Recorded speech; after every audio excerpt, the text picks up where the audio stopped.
Sipate menungsa ki dhewe-dhewe. Kadang kala ana sing duwe sifat utawa watake menungsa kuwi kesipatan lagi entuk wewenang sithik wae dienggo sewenang-wenang, lagi entuk derajat sithik wae dienggo ngidak sing eneng isore. Lah kaya ngono kuwi ora bakal suwe, ora bakal ana minangka pepeling sarta pepenget. Sing jeneng kawula cilik kuwi ya bisa duwe gegayuhan sing persasat sundul langit. Merga wong pinter, merga wong sing limpat, merga wong sing wegik kuwi isih kalah karo wong bejo. Arep saka kawula ning nek kedunungan bejo, wah kuwi iso tekan sing dadi sedyane.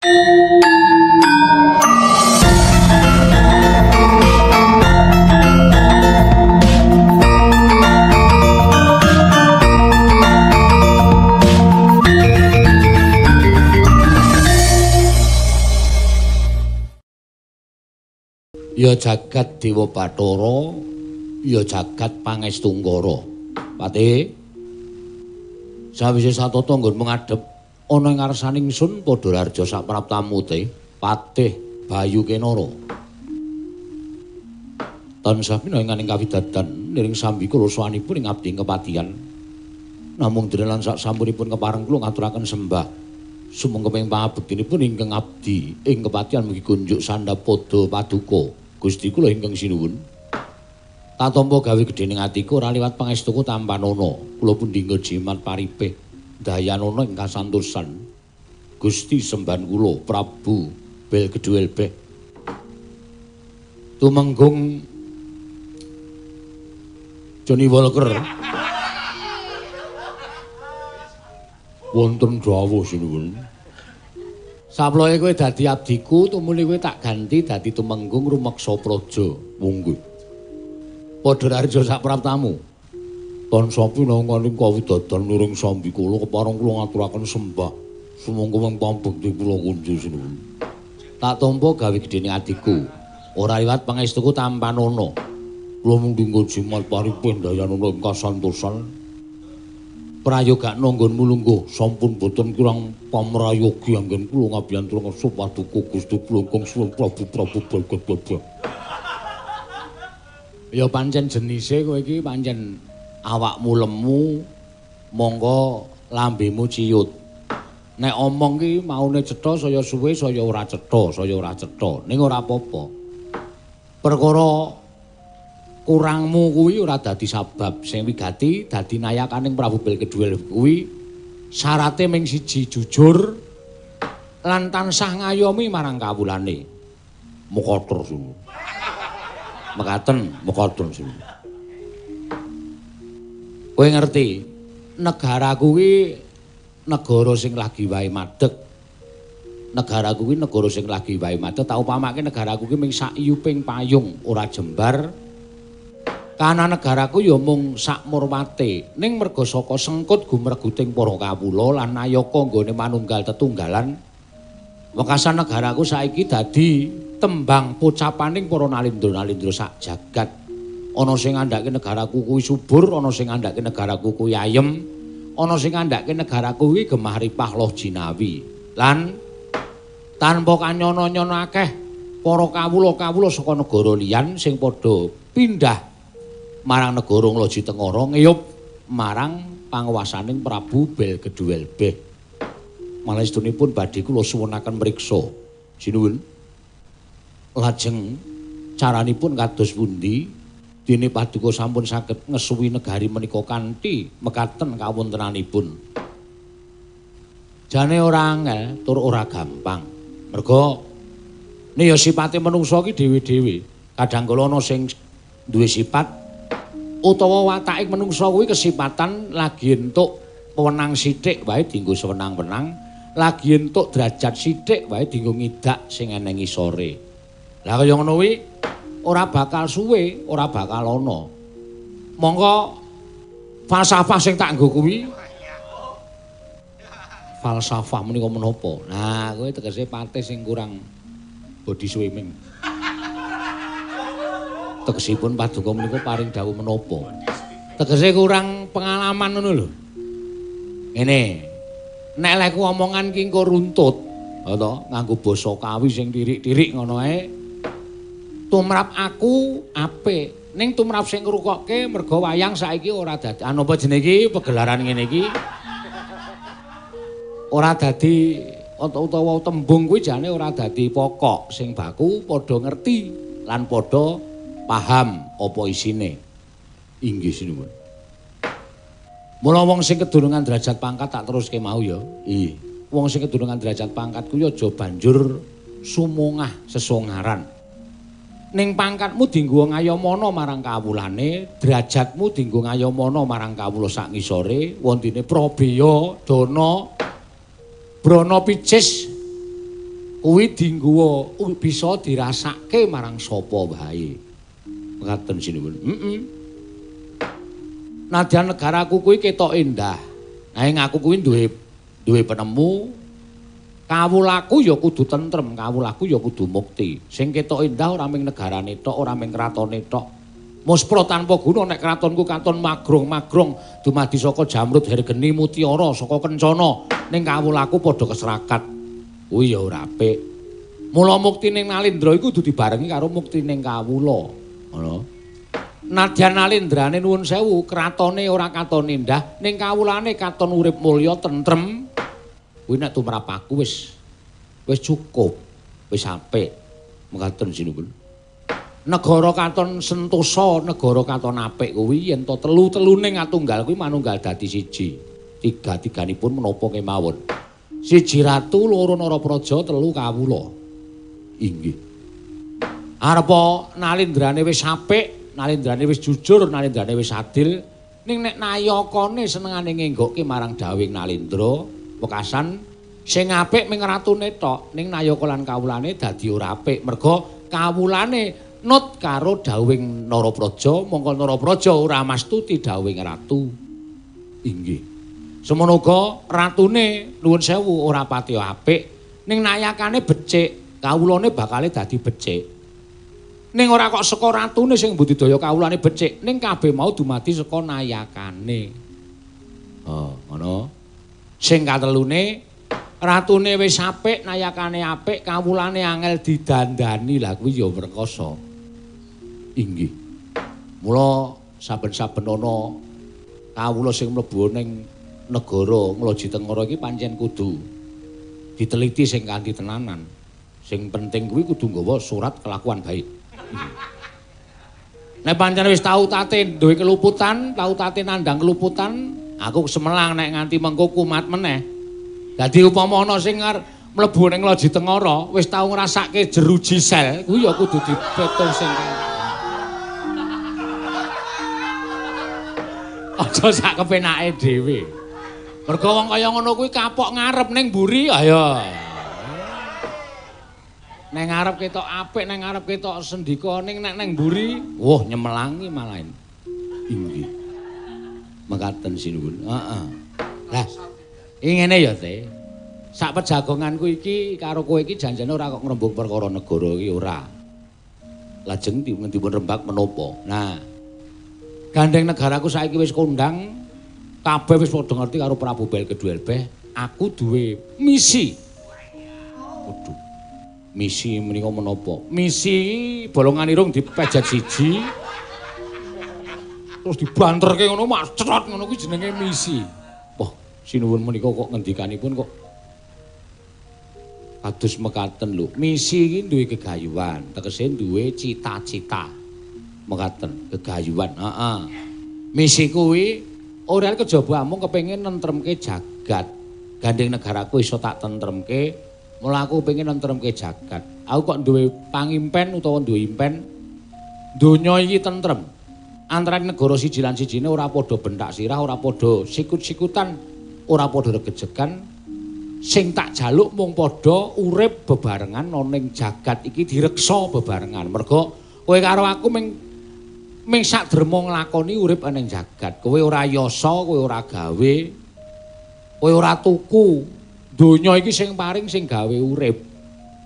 Lah, donya iki dienggo urip dening para titah mau, direksa, dijaga, aja nganti dienggo ajang regejegan. Luwih-luwih kok regejegan perkara bedaning kapercayan. Lah iki saya medeni banget. Inggih. Mula dina iki aku pengen gawe tentreming jagat. Nuwun sewu. Menapa mboten nuwun sewu simpun kinggilen anggen paduka nggadahi gegayuhan. Kose wong kuwi diwerangke duwe gegayuhan sak dhuwur-dhuwure. Ngono. Perkara kelakon lan ora iku gumantung karo pambudidayaning sing duwe gegayuhan. Monggo aku duwe gegayuhan nentremke jagat. Lah ora terus jagat iki tak gawe tentrem ming sedhela kanthi wektu sedhela terus dadi tentrem ora, ning mbaka sithik. Aku dadi ratu kana negaraku kaya ngene iki ya mbaka sithik. Aku gawe tentreming jagat iki ya mbaka sithik. Carane tak pilih. Tak pilih sapa ratu-ratu sing paring wis bijaksana, ratu sing wis apik, ratu sing wis becik, ratu sing wis bener, kuwi ora tak ugreh-ugreh negarane. Nek ratu kira-kira sing pancen watake angkara budine Candala, lha kuwi dadi kewajibanku ngelingke ewadene dielingke ora iso. Ya wis mesti kudu kanthi caraku ling-elingke ratu mau. Mula kang saka kuwi iki bakal ana gawe gedhe te. Kowe aja nduk kendhone kan mudantan malah kepara kenceng ana. Dina samengko ana negara sing tak inceng dadi tuk sumbering perkara gegeraning jagat iki. Pundi sinuwun? Negari menika menawi kepareng paduka utusan kan kula. Kula ing badhe ngemutaken dhateng Nalindra menika kala wau. Ora ana kejaba mung negara Ngastina. Sing dadi ratu Prabu Duryudana pangareping para Sata Kurawa wis kondhang ratu julik, ratu jahat, angkara murka. Nek kena dielekke, nek ora kena, nek perlu negarane dibedah. Kuwi pengajapku te. Sikra-sikra yen Pramana kanca Sikra ngrakit nawang sesangka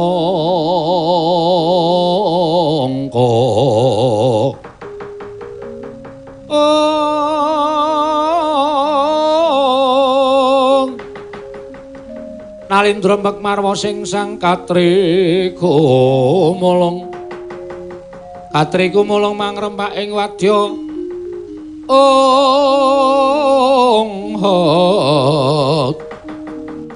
Purtokura reka kiri-kiri lo nanggono magawe gelari rawang-wang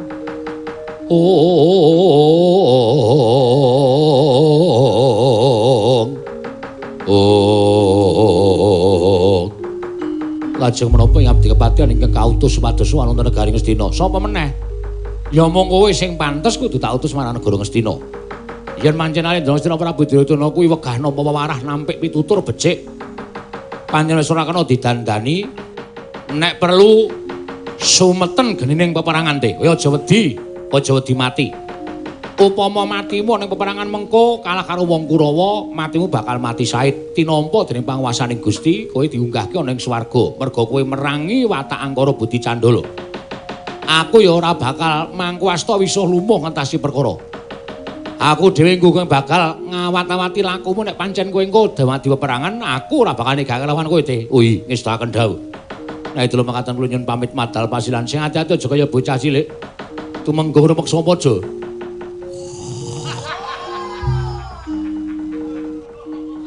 Tumenggung rumeksa praja.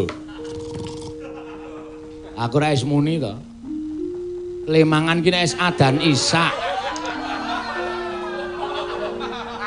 Senengane urung ana tandha kok wis do ndisiki. Lah, ra tenan to ora kalap babar blas ora. Ormasa kaya wadyabala ora terpimpin. Anggere semepak terus yo. Mbok yo nunggu dimanggake. Wong ya ana sing di omah kok sak penake dhewe. Jawena kowe te. Tumenggung. Wonten dawuh ngatutke Patih Bayu kene ora budaya negara Astina non wis tuwaken donya pamit madal pasilan sing ati-ati aja kaya bocah cilik nyuwun pamit madal pasilan sinuwun ya engko tak odol laksaku jantramu te.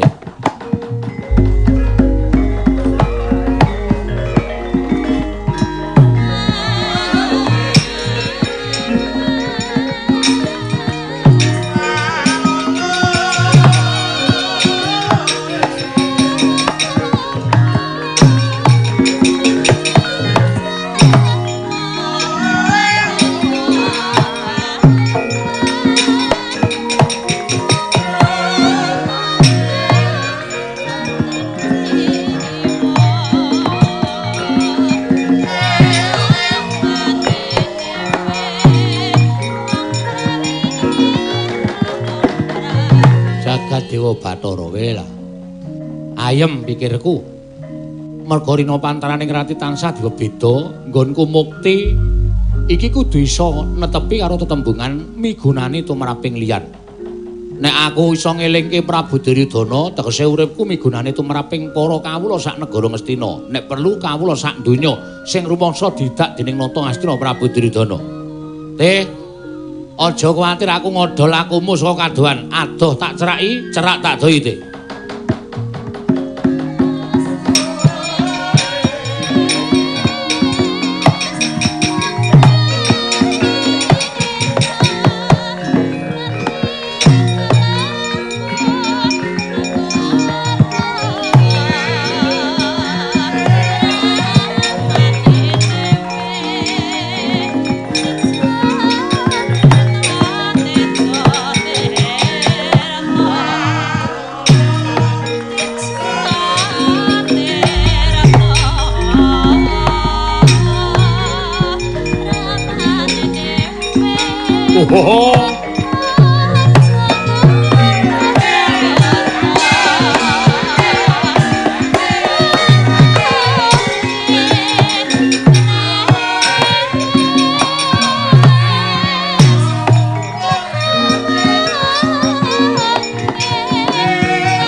Rekat lampahing rata tanpa antara prateng suku ning argeram kang tuming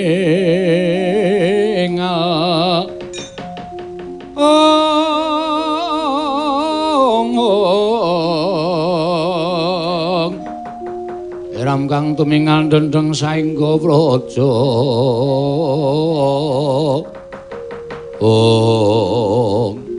tumenggung rumeksa praja wonten pangandika ngadhawuh Gusti Pati. Wanter timbalaning Sang Nata Prabu Belgedhelpe kenen ngrakit urmantining perjurit ing samapta ing gati sawiga ing diri budal marang negara Ngastina. Ing wigati ngelingake marang Nata Prabu Duryudana supaya bali marang dalan ingkang bener, bali marang pakarti ingkang utama. Ewadene wis ora kena didandani lan ora kena dikandhani. Kowe lawan aku dikeparengake sarwa diparingi Purbawasesa supaya nggecak perang negara Ngastina. Woholo to. Malah kula astunipun boten dong lan boten ngertos pirembagan wonten madaning pasewakan mau sasampunipun Gusti Pati sampun paring dawuh. Ing mekaten menika kula wau kula namung sendika ndederek kaya aja wedi mati, boten badhe ajrih pejah jer tiyang gesang wonten ing alam padang niku namung nenggo benjang menapa tumapakipun lan benjang menapa dipun pundhut dening panguwasaning Gusti. Syukur bagi jiwa kula menika jiwa perjurit. Upamiya kula menika pejah wonten ing paprangan inggih menika ingkang kula ajeng-ajeng rinen pantraning dalu. Bagus. Ya kaya ngono sing tak karepake. Nadyan kowe kuwi blegermu, tata lair, pewujudanmu pancen beda lawan manungsa liyane, nanging jebul aten-atenmu ora ngira ibarat kaya bumbung isi madu, kasinggihan madu tawur. Iya pancen. Ketapno para prajurit kabeh pilih ana sing gamben-gamben, aja nganti ana ingkang gawe kuciwaning Patih Bayukenara. Aku dhewe minangka dadi jucing ajurit, monggo Gusti Pati kula dherekaken wonten wingking. Ayo tumenggung rumeksa praja.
Kembang popong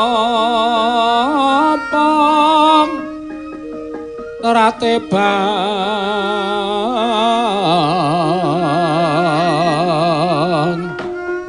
ora bu Poko Prabu Mandura adamel bombong raos sing manahipun ing Rayi Ngastina dene paduka sampun kepareng rawuh wonten negari Ngastina Koko Prabu Yayi kadangipun kakang sasampunipun kula tampi timbalan nuwun paduka Yayi Prabu sumengko raos sing manahipun ing Raka ing Mandura daya-daya kula sowan wonten negari Ngastina mastuti timbalan paduka Yayi wonten menapa boten kinten babar pisan bilih sampun wonten 3 ngari kelenggan sak menika kula nyumpena Koko Prabu lho nyumpena li kasinggihan mekaten ingkang kababar kawursita madaning pasumpenan boten sanes kejawi namung negari Ngastina menika kados keblabak banjir ludira ingkang ngendhangaken dampar kencana Koko Prabu ordining pasumpenan menika menapa lho nuwun pamunten menawi sak ngertos kula negari Ngastina menika sampun kadunungan wujuding inggih menika pujangga ingkang sakalangkung limpating kawruh mumpuni ing saneskara boten sanes kejawi namung Bapa Penembahan Durna ing atasipun namung njlentrehaken babakan pasumenan kemawon teka paduka Yayi Prabu dadak ndangu dhateng Raka ing Mandura mbok inggih keparengani bali dhateng Paman Penembahan Durna ing Sokalima menika mbok menawi langkung pana rayi ngaten paman nggih kasinggihan mekaten kula nuwun sewu wonten pendhita ingkang monyor-monyor lenggah wonten negari Ngastina mongko saben wulanipun dipun paringi prabeya saking negari Ngastina kok perkara impen kemawon kok panjenengan dadak ngrawuhaken anak Prabu Mandura mbok inggih pandhita ing lenggah wonten negari Ngastina menika dipun dangu supados makarya mboten kok namung tengak-tenguk menika tumrap kula kok nuwun sewu mboten jumbuh mboten sak traju kalian dedana ingkang sampun paduka maringaken bodana wonten dawuh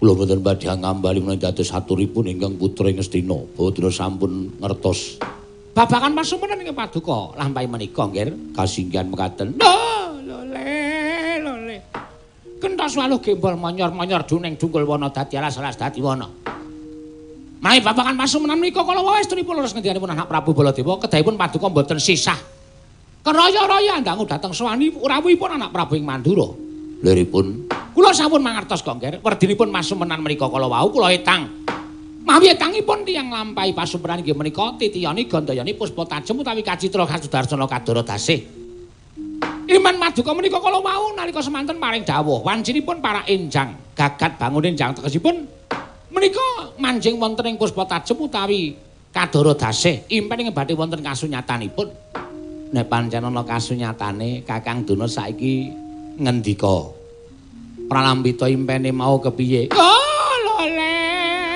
ora lola-lole iki gek dijlentrehke ndang kaya ngapa werdine nek ming dienggo lola-lole iki ming entek-entekke wektu lho ngono ta Cepate iya ya nek pancen kaya ngono nuwun sewu nggih impen panjenengan menika mancing wonten puspa tajem menika impen ingkang badhe andara dasih tegesipun badhe kababar dados kasunyatan wondene impen menika kala wau werdinipun kendang dampar kencana awit kablabak toya ingkang bena mongko toya menika wujudipun rah menika saking werdi raharja menika mumpuni menika memayu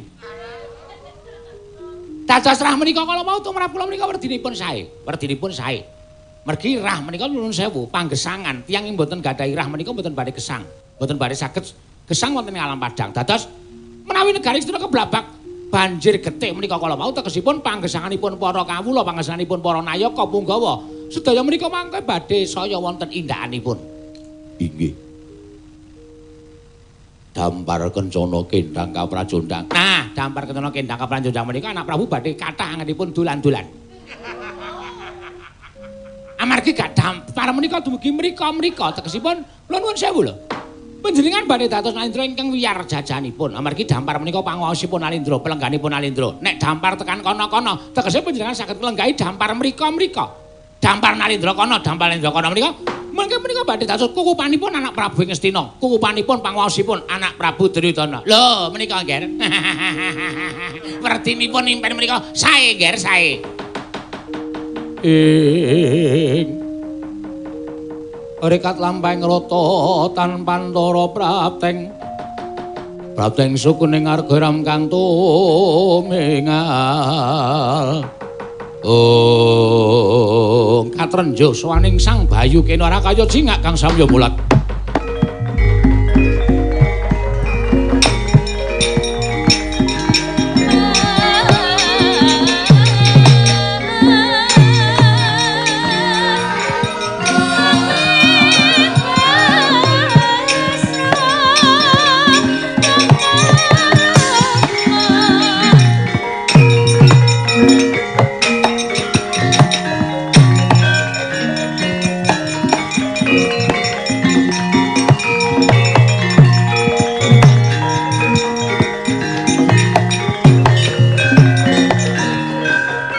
Astina Maha Prabu Maha Prabu Duryudana alon pangandikanira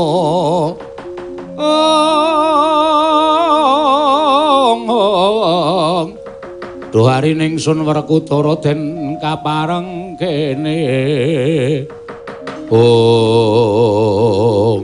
jagat Dewa Bathara Prabu wonten dawuh wonten satunggiling nayaka ingkang wantun minggah monggo tanpa tinimbalan. Yai. Tumunten katimbalan menawi gatosipun ayaka menika sowan monggo tanpa tinimbalan.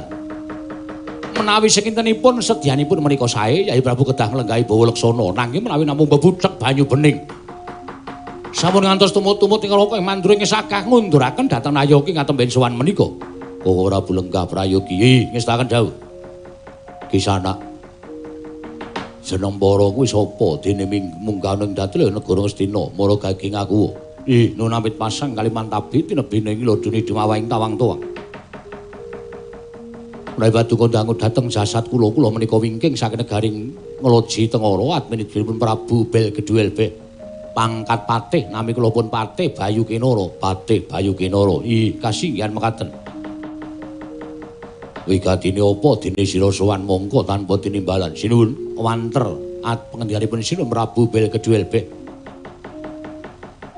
anggenipun ngutus dhateng abdi sowan dhateng ngersanipun paduka Gusti kula ingkang sinuwun ing Ngastina sepisan ngaturaken sembah bektinipun Gusti kula mugi kunjuk angga kalih gandeng jagat menika sampun mangertosi lan jagat menika sampun kebrebeken dhateng kumandhangipun Nalindra Ngastina inggih Prabu Duryudana nuwun pamunten Tuhu Nalindra ingkang watak angkara budi candala mila kersanipun Gusti kula ingkang sinuwun Prabu Belgedwelbe samangke Gusti kula Prabu Duryudana keparenga anyingkiraken pambegan ingkang awon tuwin watak ingkang tansah nalisir saking angger-anggering kautaman monggo mumpung tasih jembar kalangane mumpung tasih padhang rembulanipun Ratu Gusti kula Prabu Belgedwelbe ingkang sagah anuntun anggen paduka badhe kundur wonten margi ingkang leres sampun ngantos mangke dados kamurkanipun Gusti kula Prabu Belgedwelbe menawi ngantos dados kamurkanipun Prabu Belgedwelbe nadyan sesembahan kula menika saking negari ingkang namung sakyuping payung nanging boten badhe wang-wang menawi bedah negari Ngastina iblis lanak karepe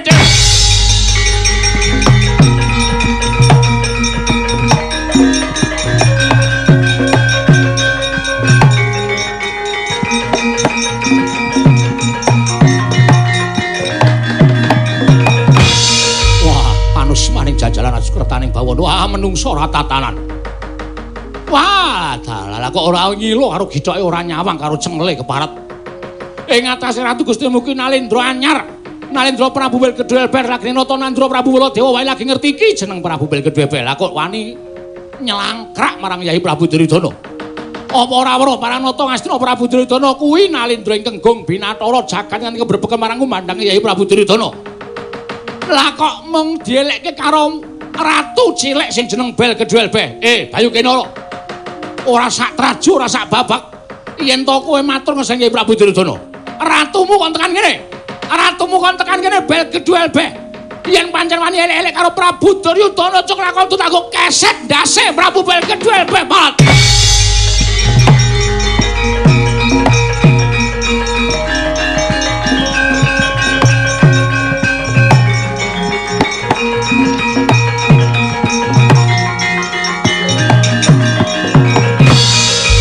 Gugu karepe dhewe. Kowe wani ngina kalawan Ratu Gustiku Prabu bel gedhuel be. Oh Prabu Baladewa aja sumungah sesungaran. Aja sombong, aja umuk. Nadyan kowe Nalindra, tiyang agung jagat nganti kebrebeken marang mandange Prabu Baladewa. Nanging aja sok ngendhak marang sak sepapadaning ratu, aja sok ngembe karo sak pepadaning ratu. Ora usah dadak kowe adu arep karo Prabu bel gedhuel be. Bayu Kinara sagu mbondo tanganmu. Wah minggal glancang nenggala pate.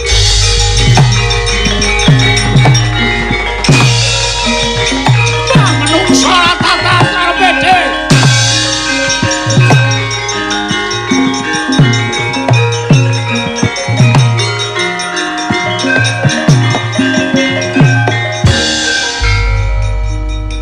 Jebul sing jeneng Getih niku arep kondang. Hus. Mbok ora sok omong kaya ngoten niku Depate sing jeneng Pambatange wong niku iso bener iso kleru ngoten. Niki jane sing dadi sumbering perkara menika anak Prabu Baladewa. Lah kok ngendika kok sapenake dhewe. Ana sirahku arep dadeke keset, nggih ta? Napa wangun? Ayo mesti nesu wong sing jeneng keset niku mung saka napa niku? Kelapa dituthuk niku napa jenenge? Merambut. Nah. Niku umbut niku. Nggih. Pendhita elek tenan. Lah ora ngerti jenenge kok. Pripun, Jen? Kula ajeng ngetapaken para Sada Kurawa Koko Prabu dipun amping ngantos sampun ngantos kawon dengan Bayu Kinara. Ini sekaten jauh.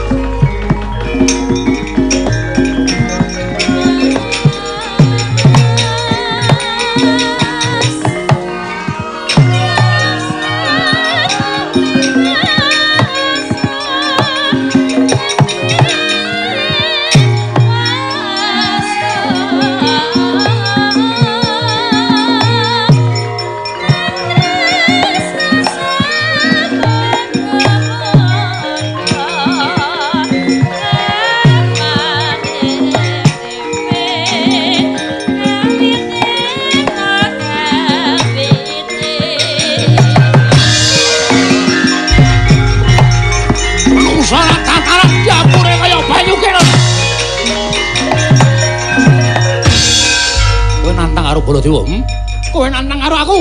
Wis jelas nyawang gelaring jagat semeng rembulan. Pengen tinjuk ngakhirat nyawamu kowe wani karo Baladewa. Nuwun sewu Sinun.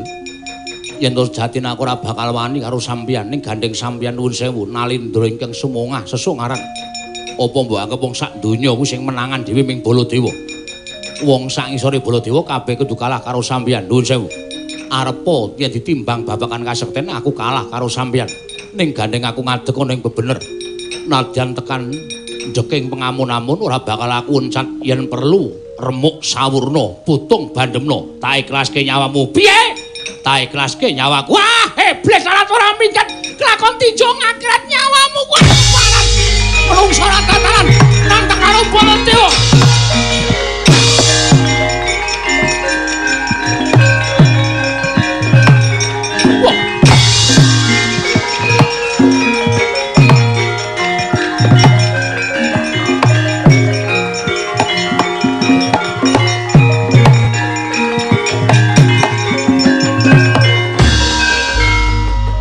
Jumeneng kendel datanmu bah datanmu sik Sang Bayu Kinara.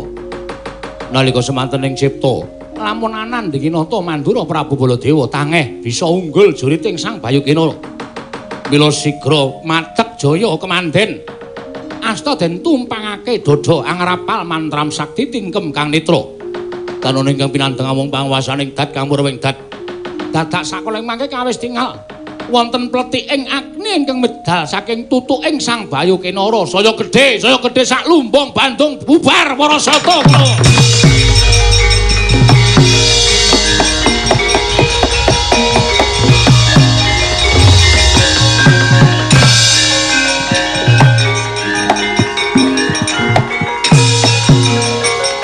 Panos maring jajaran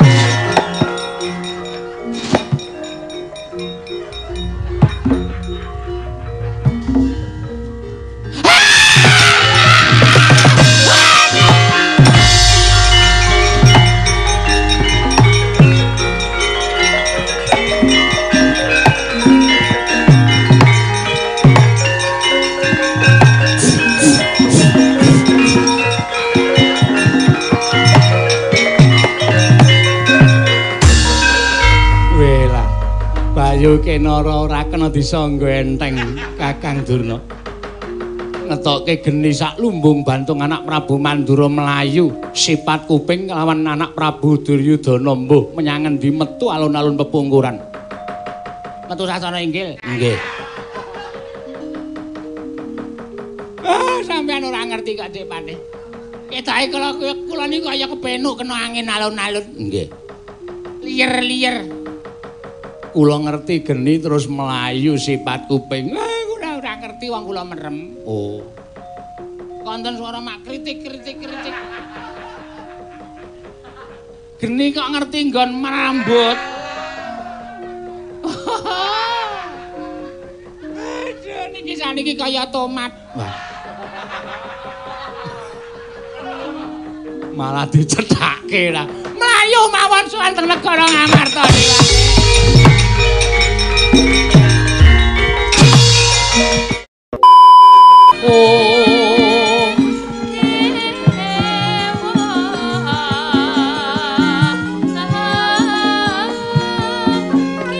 Pambang pandhep pasulan upamaneka lintang tulya kusumayana sumawur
Lihat langaning kalang banak lara pandan moncar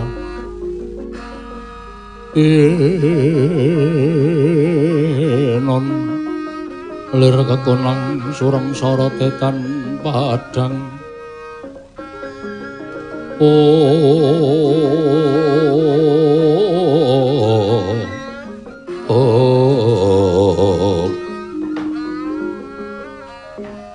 Koko Prabu Sarawa rawuh paduka Kanjeng Koko Prabu estunipun namung badhe kula suwuni priksa krana dinten sakmangke jagat menika ngantos kebrebeken kalian ngumandangipun Alindra Enggal ingkang mapan wonten ing praja Ngloji Tengara ingkang sayektos akarya reking para Nalindra satemah sami raosan babagan Alindra menika kala wau Yayi kula nuwun mapunten nadyan ingkang raying Dwarawati semanten ugi Projeng Dwaraka sedaya para kawula samya hujat. Krana ngawuningani pekabaran inggih menika Nalindra Ngloji Tengara ingkang dijuluk Prabu Belgeduelbeh. Mongko nyatanipun ngumandhangi Nalindra menika kala wau boten damel kuwatos sing para Nalindra tuwin para kawula awit Nalindra menika kala wau miturut pekabaran ingkang sampun kula tampi tansah teteken ati suci pepayung budi rahayu anjejekaken adil tuwin bener. Koko Prabu kasinggihan mekaten. Malah ingkang mekaten kaselak raos ing manahipun ingkang rayi ngamarta pun Darma Kusuma menapa mboten langkung prayogi menawi para Pandhawa sambet memitran lan Prabu Belgeduelbeh inggih Nalindra Ngloji Tengara. Krana tumrap ingkang rayi ngamarta menawi punta sakadang saged sesambetan kaliyan Nalindra ingkang tansah angen-angen dhateng kautaman miwah kabecikan kanwandi saya kukuh bago kekuatanipun Nalindra ngamarta nuwun kadang-kadang paduka para Pandhawa Koko Prabu miyat langening kalangguan aglar pandan moncar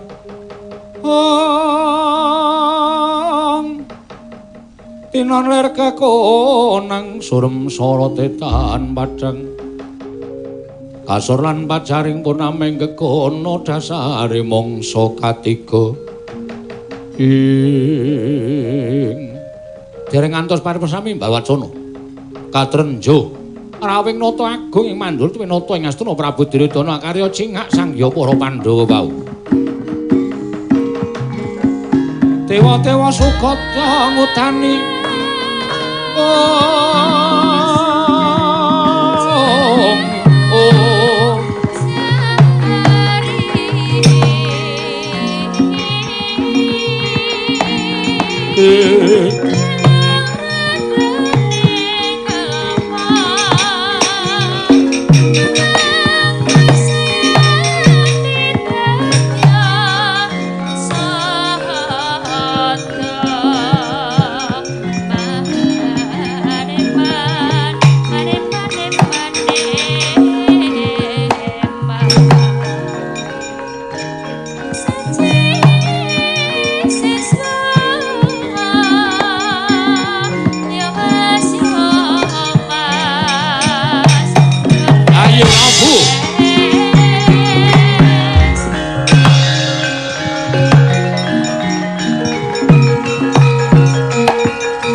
Dewa Narapati tuwin ares Sora Kresna langkung tresnanira marang Diapanon Cinawi ing Koko Prabu sumengko tindak paduka Kanjeng Koko Prabu ing Mandura miwah Koko Prabu ing Astina wonten menapa dene rawuh wonten negari Ngamarta Koko Prabu walah dalah Yayi sewu sekalepatanipun ingkang Raka Tadawadana. Sowan kula nganti dhateng Prabu Duryudana menika sayektos namung badhe nyuwun senjata pitulung tumbak kenceng dhateng kadang-kadang kula para Pandhawa. Yai Prabu mugi kepareng mbantu dhateng putripotipun ing Raka ing Ngastina pun Duryudana. Mengko suraos kados pundi dene paduka paring dawuh mekaten Yai. Menawi Pandhawa mboten sak biyantu kalian kula lan Yai Prabu Ngastina tanwande negari Ngastina mangke bedah. Negari Ngastina bedah dipun kukup dening Nalindra Enggal ingkang nami Prabu Belgeduelbeh saking negari Ngloji Tengara. Nyata Nalindra ingkang sekti kalintang jayaning perang. dereng ngantos kula abenajeng kaliyan Prabu Belgedwelbeh nadyan nedaya abenajeng kaliyan patihipun kemawon. Sampun ngedalaken pengabaran ingkang mawarni-warni. Satemah kula lan Yayi Prabu Duryudana kepelajar wonten negaring Ngamarta mriki lan bubar sanggaya para sata kula nungsang puyang numbuk bentus lampahipun.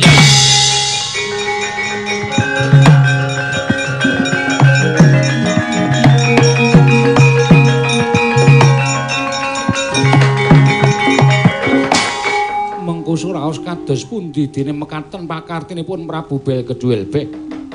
Mongko nyatanipun pawarta ingkang kula tampi nalindring loji tenggara tu nalindring ingatan sak nengenaken dhateng kautaman. Lah kok teka mekaten babaring kasunyatan kula Prabu. Wah, samenawi kula jlentrehaken sak mangke nadyan saratri menika mboten badhe wonten pundhatipun. Sawanipun Bayu kena ora anggenipun badhe mbedah negara Ngastina, Yayi. Ngemuti beli negari Ngastina menika kagunganipun para Pandhawa. Menawa Pandhawa badhe mentala nyumurupi negari menika dipun jeki dening Nalendra ing Loji Tenggara Prabu Belgedwelbeh Werkudara Janaka pun kakang bantunen, Yayi.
Janjane iki do ngopo to? Kakang Semar kowe iki apa kurang apa piye? Lemu nyemar iki rak wis suwe to. Gojek seprono sprene wis mangabat-abat kok ora tok kurangi malah saya ndodro. Kowe iki wis tuwa lho. Ya kudune kowe iki iso ngomong karo anak-anakmu ngandani karo anak-anakmu. Garing barang ki ngopo? Petruk barang ki ngopo? Bagong kuwi malah saya. Kowe iki wis gerang jengklit-jengklit. Nek katokan mono wong ora anggere jengklit sarunge semilak karo tak tutuk-tutuk. Wah, gowo telo rantek-entek. Sanes. Dudu. Sanes, seneng sampean niku ngarani ora. Meko. Nggih. Enten apa? Kok ngawe kalian ning abdipun Semar. Kakang Semar, pripun? Kowe ngerti kondanging Nalindra ngloji Tengara Prabu Belgedwelbeh. Sinten niku? Nalindra ing kondange watak Sadu Budi. Kowe Sadu. Cari ki enten jenenge Sadu. Tegese Nalindra ing watake becik. Nanging lah kok dina samengko beda karo pawartane. Lah beda pripun? Dina mengko Prabu Belgedwelbeh niku wani mbedah negara Ngastina. Kowe ayo.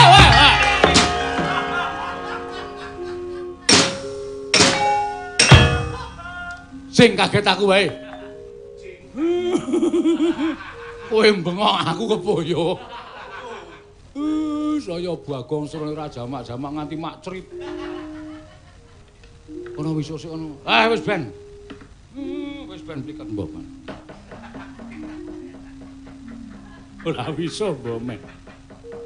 Mula bendaramu saklor niki awat-awatana mungsuh Prabu Balkedwelbe. Mengko nek kalah kowe matur karo aku ya Semar. Ngestokaken dawuh. Yo. Yo. Iso. Oh, nyambut gawe. Ngestokke ndaramu Ndara Janaka. Werkudara Janaka Balkedwelbe. Patihe Bayu Kinara kapethana. Yo, ngestokke dawuh.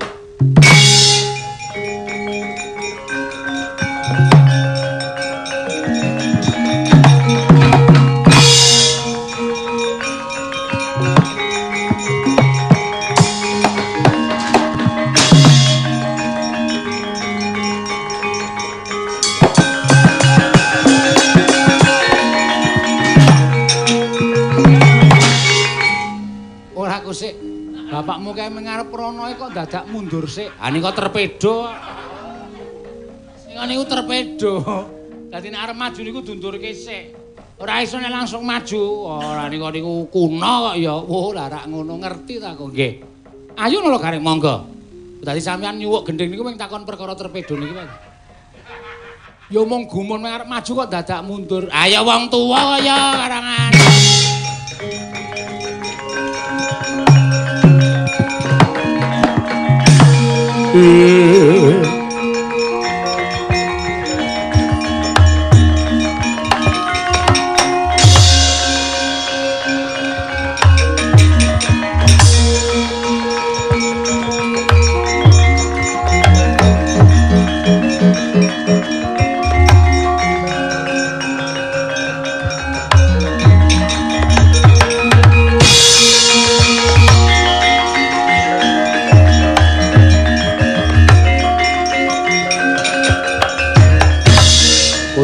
Kancing langit kelap-lapaton lerkin saking risang mawe gandrung satriya bagus apa ana wujuding pawongan maju ning Mabaratan srayaning wong Astina srayaning Koko Prabu Duryudana kowe sapa takon karo aku Bayu Kinara Patih Ngloji Tengara nggih Prabu Duryudana rangkete tangane tak kerincunge sikil leboke pakun jaran ratu sing wis wegah nama mawarah nampik pitutur becik wajib dilebokke pakun jaran dikapokake uripe Duryudana mati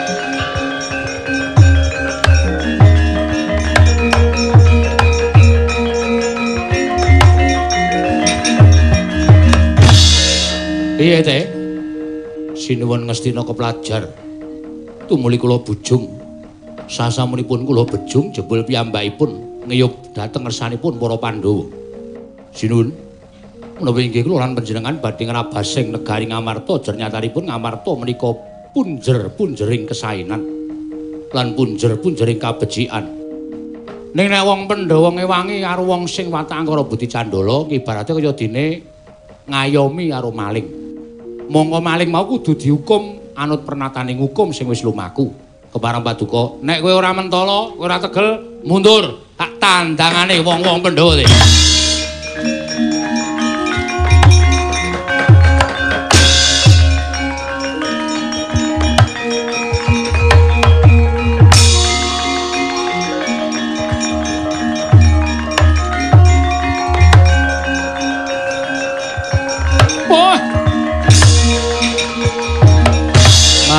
Anggro sesumbar lindo bumi kunjing kumaludha kundur ketup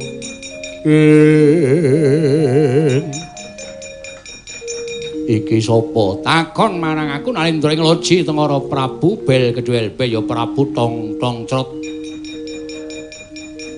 sapa Raden Janaka ngerti karo aku sing ora ngerti aku apa ratu sugih pinter mblegedu ora kurang apa-apa. Ayo Prabu Duryudana tak jaluk.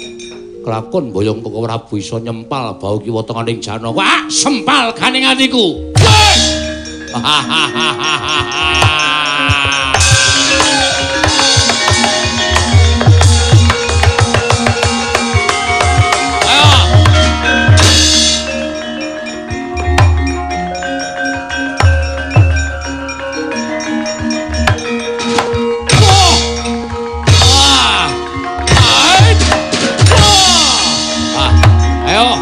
Sapa ngayomi ratu ambek angkara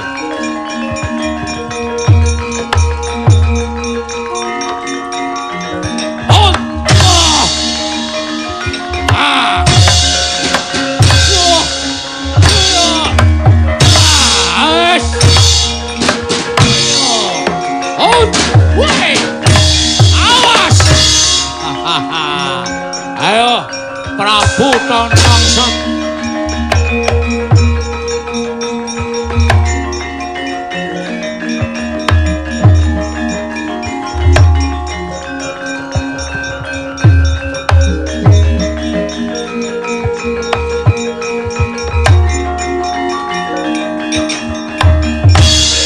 Kunjang kancing langit kelap-lapaton lerken sanging risang mawe gandrung piye Janaka mboten aneh menawi Koko Prabu Baladewa tuwin Koko Prabu Duryudana keplajar ora aneh yen to bule kakangku karo Duryudana kakangku keplayu lho dasarmu apa kok kowe matur kaya mengkono amargi Prabu Kedhuel beh menika digdaya yo Prabu Tontongsot didaya Janaka ora ngetokke pusaka mboten tumomo Kyai Jalak nembe ngoceh Sembrono niki sapa niki Kang Raka wancine ora guyon wancine ora sembrono takon iki Kyai Jalak kok ngoceh. Ambok ngasta Kyai Pentret kula. Semar mundur. Mundur. Mundur. Ababmu iki lho. Nggih. Sembrono. Werkudara ora nggunakake kuku Pancanaka. Ora. Ora temomo. Wis tak gunakake. Wis. Mbok sok dikethroki. Iki. Boten. Ya wis kana mundur. Nggih, Koko Prabu lajeng mangsaipun sinten? Wis kowe mundur. Perkara mungsuhe kuwi tanggung jawabku mundur. Inggih, ngestakaken dawuh. Werkudara mundur. Wah, kowe aja maju perang ndak kalah. Kalah menang ki perkaraku wis mundur. Wah, aku isin nek duwe dulur tuwa nganti kalah perang. Lah nek nganti kalah karo Prabu Kedhuel beh kan mbok ya ora usah dadak ngresna. Diwalikno. Kula tak kresna sampean Semar. Ya ora wangun aku kok dadi Semar ki terus le nyebut ki ora wangun mundur ora Kudara. Yo. Semar, anakmu telu kono mrene. 3. Ora wae loro wae. Telu napa loro? Loro wae, Gareng karo Bagong. Lah Petruke ora takon nyambut gawe, Gareng karo Bagong wae kon rene. Saniki sok Setu. Saiki mangkat ora? Gawe nesu ning Nalendra Ndarawati ki arep piye kowe ngajak apa kowe? Nggih kula. Iki kok awane do arep emosi kabeh.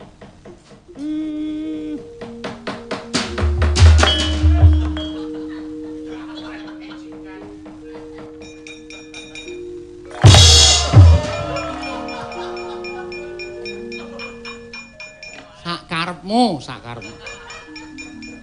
Kowe mlaku arep nduduk lemah sakarepmu. Kowe sowan ratu arep nganggo jengklit sakarepmu. Wong kabeh mau ki pangreka dayaning Panakawan supaya iso gawe nuju prananing Nalendra ngono to? Nggih. Lah, nek wis tekan kene kowe tak nehi gawean. Napa? Ning kula ora iso lho nek nyampur niku ora iso lho. Sing pinter nyampur niku perbandingane Bagong bangun 1/4 ngoten niku bisa. Terus gampinge sepira niku Bagong niku wis kulino. Nek kula ora iso yakin mbok sumpah tur awak kula ya ringkih. Ora perkara kuwi.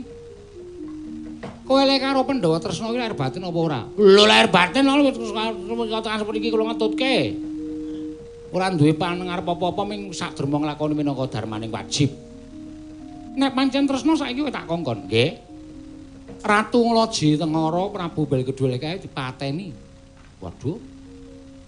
Wis kono. Lah kula kowe ya karo Gareng wong loro. Wis mangkat to. Iso mati saka kowe, ora iso matine Prabu Belkedul beh saka Ngloji Tengara. Pecah sirahmu. Pateni dhewe. Senjata cakra.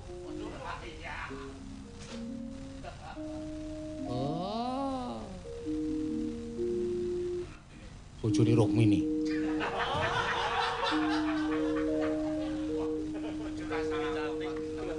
Marai mangkel. Diawo kok sapene. Wis iso mateni. Prabu Kedhe banyak cakra sirahmu. Matek pati. Ane meng ari Jawa iso. Oh, coba mah. Ora kowe kok nesu karo Kresna kok sing sebut kok bojone to. Aku mbiyen yo sir. Tenane asline ya critani asline.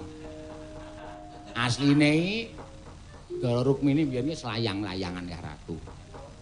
Asli, weh domong ya. Tenan. Ada iki nyebut aku wis nganu darling kok. Modar ora eling tadine. Dhek nyebut aku darling, aku nyebut dhek Dariem. Oh. Terus aku direbut Kresna. Nganti-nganti dhek neng taman negara Kumbina. Terus do remet-remetan tangan kae. Aku yang ngalah to, aku mung ngabdi kok. Wis kono PN kono, ora masalah aku tak golek meneh. Mula aku nek karo kae jane asline dhek iki ngerti. Nek dawuh sak penake dhewe iki mergo dhek ngerti ki jane aku mbiyen saingane.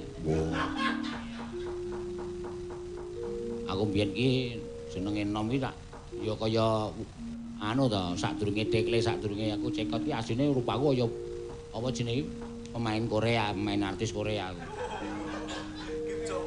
Ini asli jenengku Kongguan.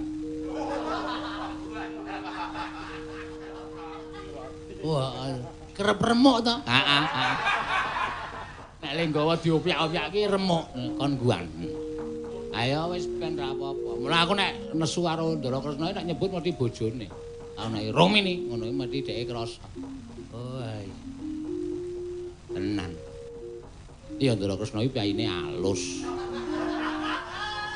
Lembah manah.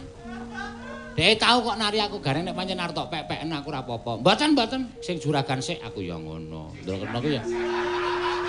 Ndara Kresna ki ya apa ki ya piyai ya. Anu lembah manah terus. Ah iya. Wis penake kono. Nek kowe dicokro ndase ngabari aku. Madhep rene. Anten apa? Sing biyen nom-nomane jenenge Kongguan sapa? Pamen dawake wektu kok. Mengulur. Asline ya ora ngapa-ngapa. Wis to, kowe iki rasange ya ora tumandang tak pecah sirahmu kowe. Nggih saniki mawon.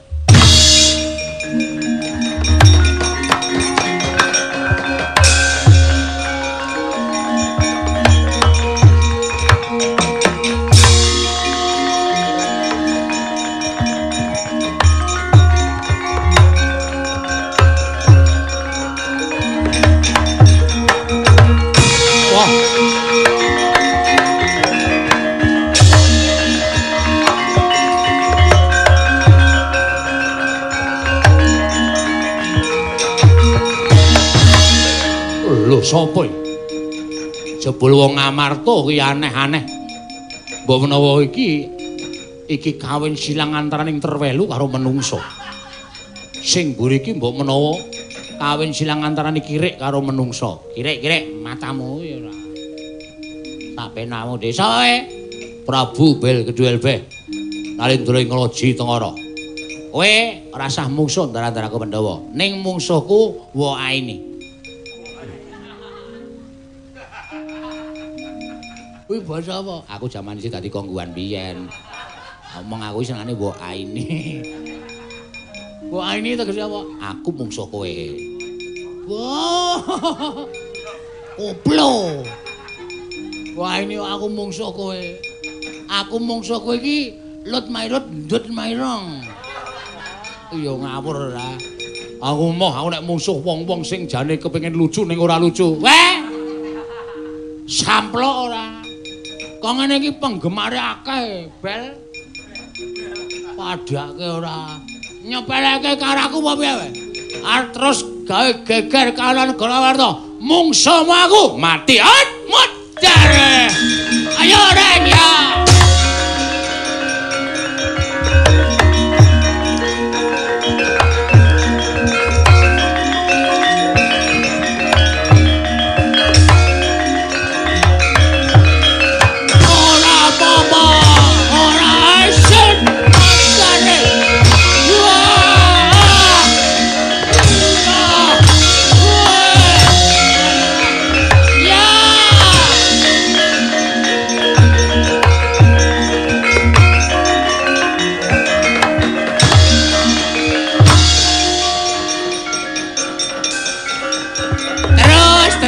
Terus.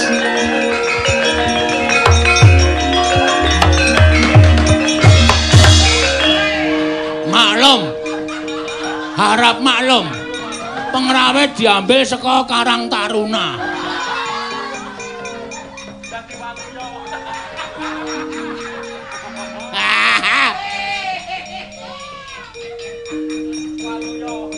Kapok ora kowe.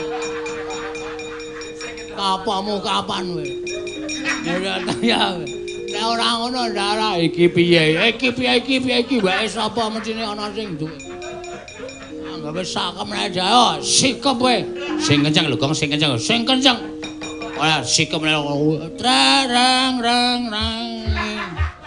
Iki punyaku. Ora dunyet-unyet. Akhire tangane bel kedua elbe. Tangan kok cendhek. Ora ana drijine. Mula ket mau tak alus kok ngepel terus.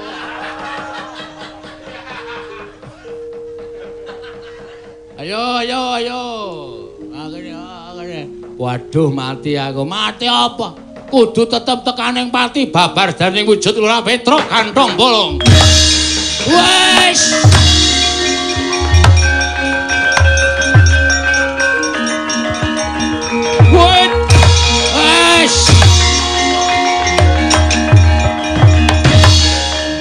Wes leren. Ngantel ora. Ketok. Ketok kowe iki mang palsu apa-apa ketok. Akikmu ra tok ganti. Akik mata kucing. Sing tok nggo kuwi, kuwi apal aku. Ketok. Cawetmu ora ganti. Ketok kowe mlotrak tulisane Jitimen ketok. Wah, lah cilaka ya. Ora cilaka ya pancen kaya ngono kok cilaka ora. Wis ben. Ayo kapamu kapan? Sinuwun Darawati, niki lho sing dadi ratu pun bajar.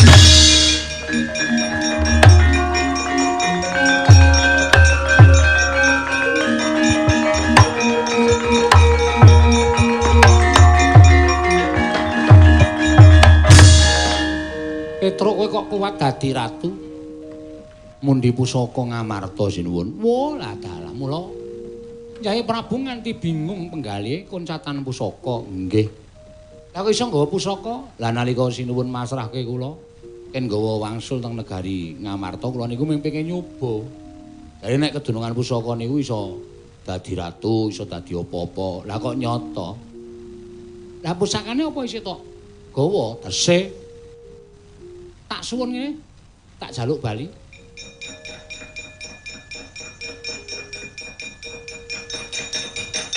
Reng. Ayo. Aku mung jukukke kok. Oh, mesti arep dadi ratu. Dadi ratu kuwi kena lakone suwana dhewe. Petruk tangane bar nyekel pusaka isih antep Pusaka kok nggo rebutan kaya nuk.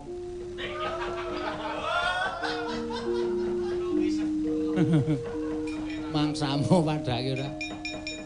Ya wis nek ngono aku sing nekseni ya Petruk. Nggih.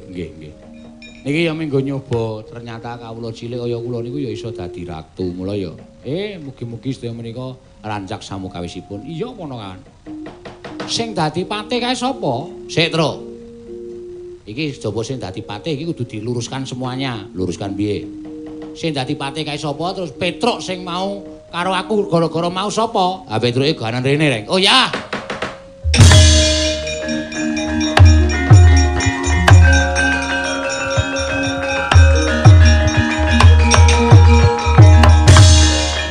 Salin. Kowe gaweanku. Ora salin totok sirahmu.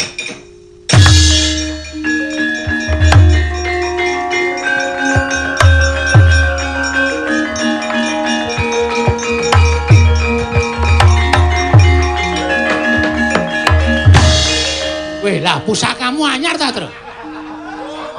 Kowe kok nyolong horene blendis. Mohon perhatian. Kepada masyarakat jangan keluar dari rumah. Pakai masker, cuci pakai sabun, lalu di rumah saja. Jangan belanja, jangan liwet dan sebagainya. Tetap di rumah sampai mati garing. Ora sembrono iki. Yo aduh. Oh, petel kok gedene semono ora. Kae patihku tak kone ganti. Sapa patihmu? Tak kone rene.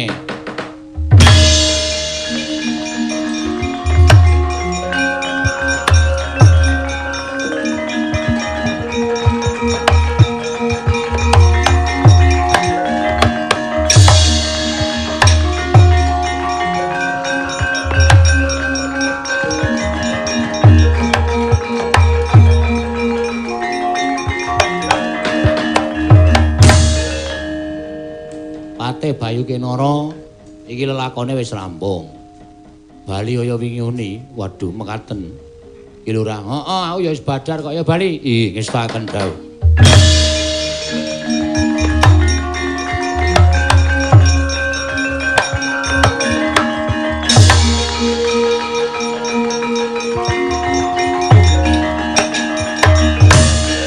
Wajang keparengipun ados pundi? Wis, badar. Pokoke kowe dadi tukang ngusungi salon meneh ya Ron Lasiron. Ngono karo nyambungi kabel ya. Pokoke nyambut gawe sing tewaju. Wis badar.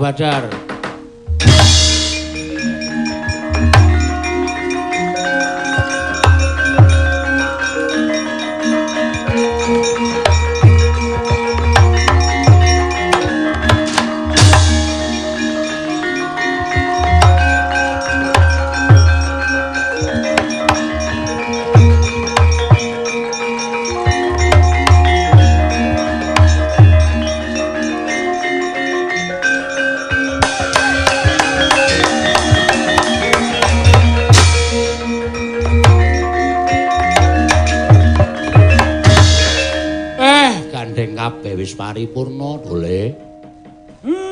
Ayo mlumpuk ning negara Ngamarta. Lakon sing kababar mbok lakoni iki mau sayektine mau minangka pepeling sarta pepenget. Sing jeneng kawula cilik ku ya bisa duwe gegayuhan sing persasat sundhu langit. Merga wong pinter, merga wong sing limpat, merga wong sing wegik kuwi isih kalah karo wong bejo. Arep saka kawula ning nek kedunungan bejo, wah kuwi iso tekan sing dadi sediane Petruk.